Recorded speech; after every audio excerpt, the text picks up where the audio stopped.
A colleague had posted a link to a white paper, an academic paper, that looked at a comparison of AI versus fund managers. And the AI algorithms basically predicted or came up with over 70% of the managers' positions that they were putting on. So therefore, there's always new information coming into the markets that we can't control. And so we really need to constantly be adjusting our positions, adjusting our outlook, our, setups that might fall into our lap, data point by data point. And I don't mean that you have to monitor things tick by tick, but I'm just emphasizing the fact that you do need to stay flexible to receive these new pieces of information. Now, I'll tell you something really interesting that I just read a couple days ago. A colleague had posted a link to a white paper, an academic paper, that looked at a comparison of AI versus fund managers. And the AI algorithms basically predicted or came up with over 70% of the managers' positions that they were putting on. Okay. So what value are these managers really adding? Okay. Why do I want to pay them a 2% fee or a 4% fee even? If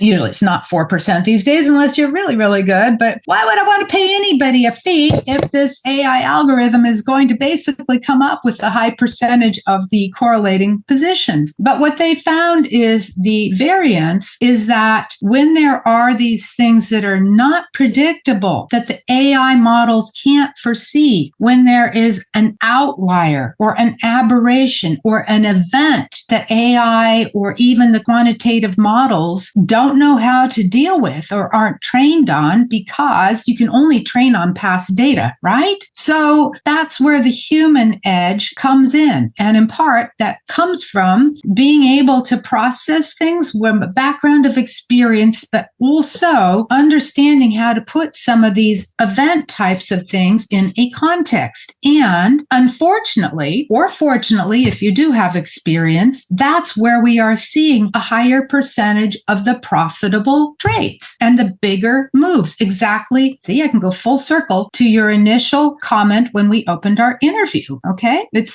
somebody else. Oh, yeah. I saw another thread. It was Stanley Druckenmiller bitching. Seriously. The dude was bitching about how technical analysis just doesn't work anymore.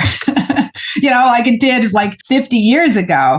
And I'm like, are you freaking kidding me? Grow up. It's like, yeah, maybe it's a little harder to move your billions of dollars, dude. But you've just had these most insane trends from this massive global liquidity influx over the last 4 to 5 years. But I think what he is sensing, and this is probably you as well, back to this comment about this choppy periods in these markets, is something that Perry Kaufman alluded to 15 years ago. And Perry is my hero. Have you ever done an interview with Perry Kaufman? I have the most respect for that man. Most respect for that man and his modeling and his approach. I got to get him on. Yeah, I worked with him for a while when he, I won't get into where. Yeah, I worked at a hedge fund with him. But a very valid thesis that he brought up, it was 20 years ago. I was traveling with Perry doing these conferences for Dow Jones, Telerate, back in Australia or something in Singapore. And so we got to travel together and speak together. So I actually borrowed a lot from him. And he talked about how as markets mature, okay, so we've got a bigger marketplace than ever before. We've got short-term traders, day traders. We've got massive billion-dollar hedge funds. It's an international scene. Every macro hedge fund has a Asia desk, a European desk, a US desk. I mean, this is 24/7 markets these days. And